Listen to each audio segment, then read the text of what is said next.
So let's finish discussing focus groups with the next couple slides where I'd like to just talk about sort of the details of conducting focus groups. So if we go back to our definition, we just remember that focus groups are guided discussions with small groups of participants.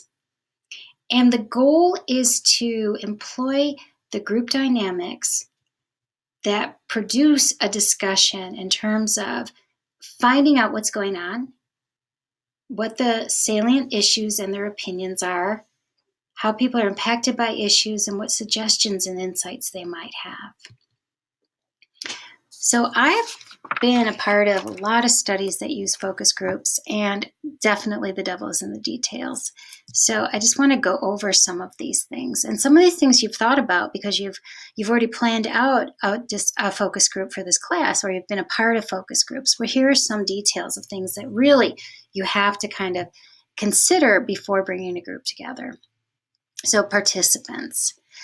Based on our readings, the number of groups and each group's participants will depend on what resources you have, what you're studying, what the situation is. Usually it's that you want to keep your focus groups big enough to have a discussion, but small enough that you're able to handle the number of people and not, be overwhelmed by the number of people. I had 14 people in my dissertation focus groups, and that was a bit much until I got used to the people I was working with. So I really would say 8 to 10 is a really perfect number. Sometimes it's more, sometimes it's less.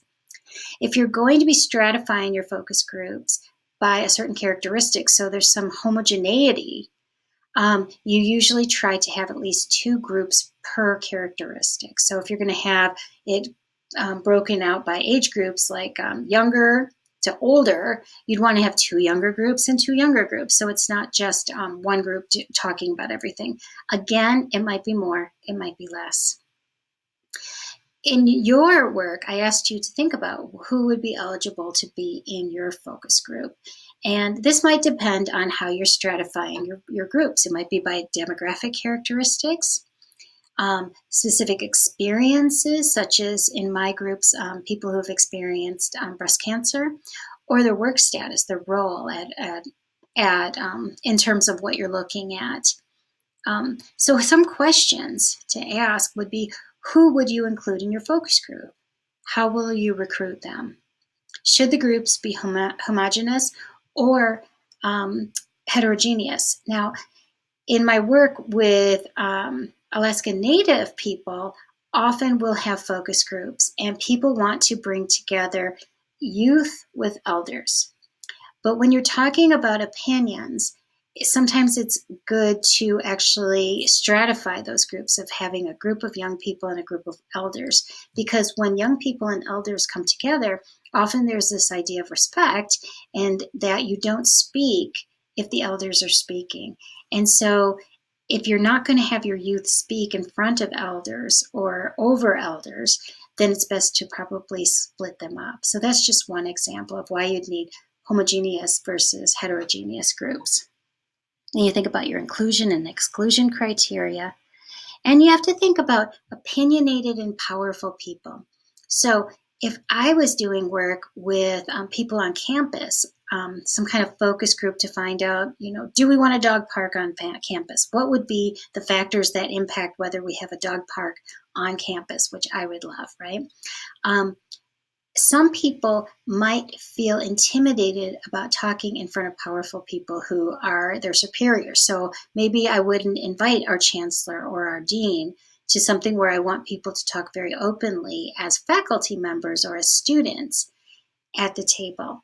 The same as if you wanted to talk about classes on campus, you might not want to have faculty and students in the same discussion group or the same focus group because there's a power dynamic there.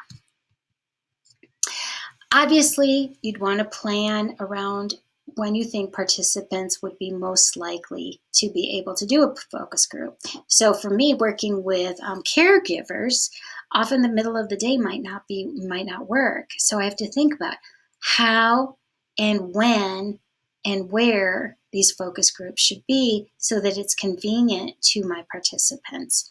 In the past I've always tried to look for places that are centrally located, convenient, feeling safe area, especially if you're meeting at night. They're inviting, they're accessible, and they have a private room where people can speak freely without feeling like they're being overheard. So you wouldn't want to have a focus group in the middle of a cafe. Some people might try Google Hangouts. Some people might try the phone. We have some readings about this. Those are completely great things to try out. It's sort of a new way to do focus group, but really great. Invitations and reminders are super important. We can put up flyers to get people to come, but it's really good to know how many people are coming. And if they sign up to do a focus group, you really, really want to do reminders and give reminders, because people forget, or people decide, I just don't want to go. And if you really want to get your 8 to 10 people to show up, you might remind them a few days before, and even call them the day of and find out, is there any reason why they might not be able to come? Is there any way you can get them to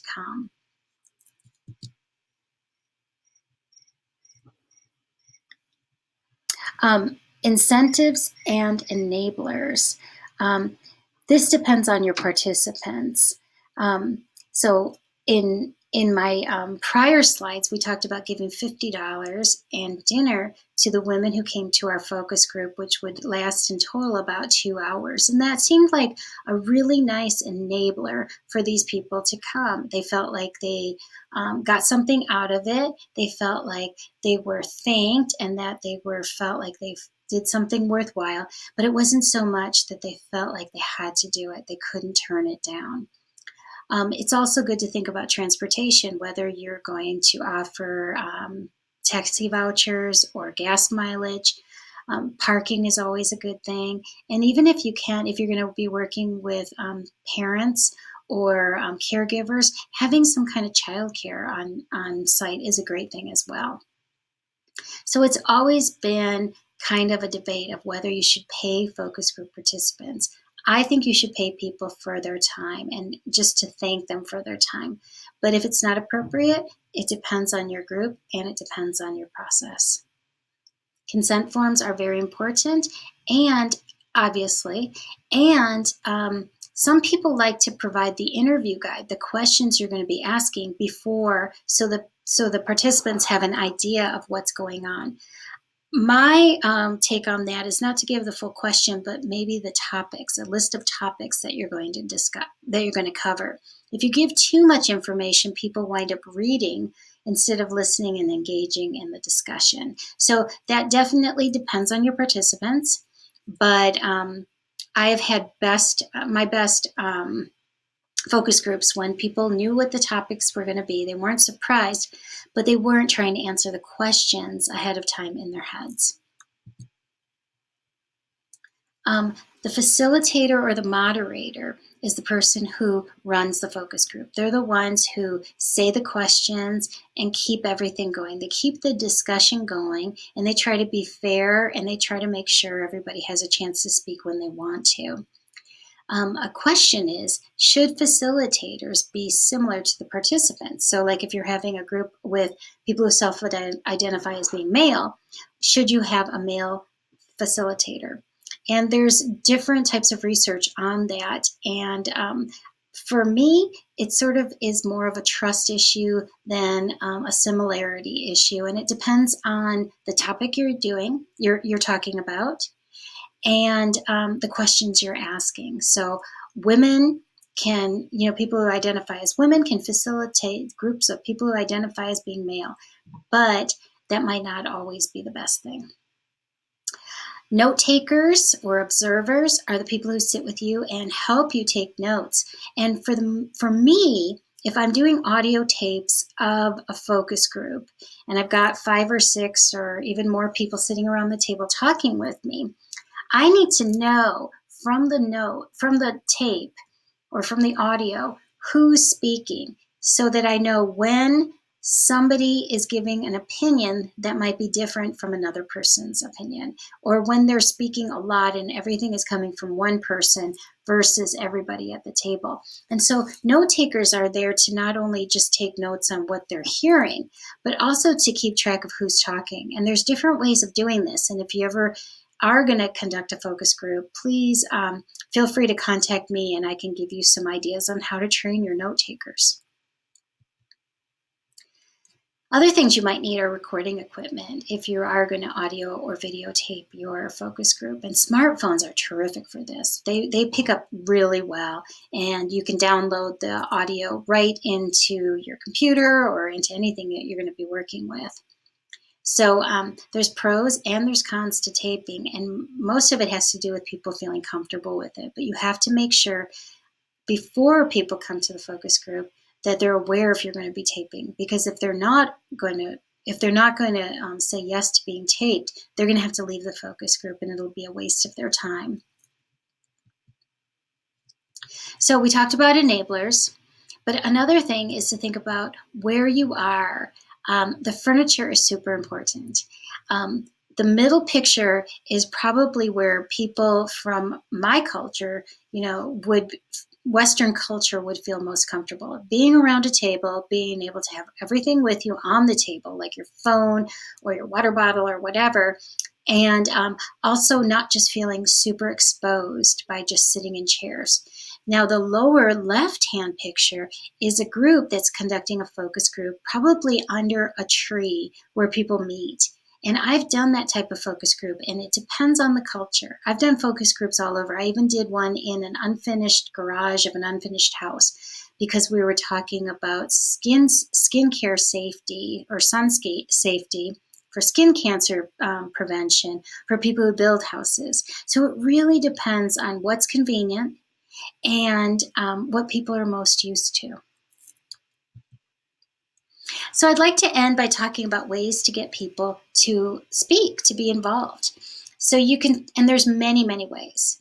So you can start with just opening questions where everybody responds. And it might even be just say your name and something about you. So those are sort of icebreaker questions.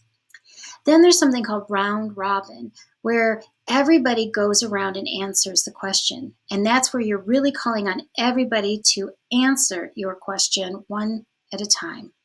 I don't normally do this. You can also tell people they can just share as wished, and that's what I normally do. It's just a discussion and people talk as they wish. But if I feel like somebody's not talking, I might say, what do you think? And get them to talk like I would in a classroom. Other ways are to use flip charts, to have people do free writes where they can actually read from what they thought of your question and then they can just read what they wrote. You can trigger discussion with a scenario. You can do what I did with the cancer care plan study that we did by asking people to fill out cards, for each of the questions so they have some notes to speak from. There's also working with sticky notes where people can just write certain words or factors on a sticky note and put them on the wall. And then as a group, you might start putting them into conceptual categories. I've used visualization before where I've asked people, to close their eyes even and think about something, like think about what it would be like to be cancer-free and tell me what you're seeing. And people, even with their eyes closed, will just start talking and visualizing for me what they see and how they see things will go. You can plant people to trigger discussion. So you can have somebody in the room who has an idea and they can start talking and get things going. You can talk about ratings. You can do role plays, and you can use drawings or mapping or even Venn diagrams where people draw out a diagram and start sharing their work and start adding to each other's work and getting into a discussion about it. So all these things can prompt discussion and help people who might normally not feel comfortable speaking start to speak because they're involved in the focus group as opposed to just sitting there waiting to be called on. So that's all I want to say right now about focus groups. I have a lot of information about this. So if you ever do want to do a focus group or learn more, please let me know.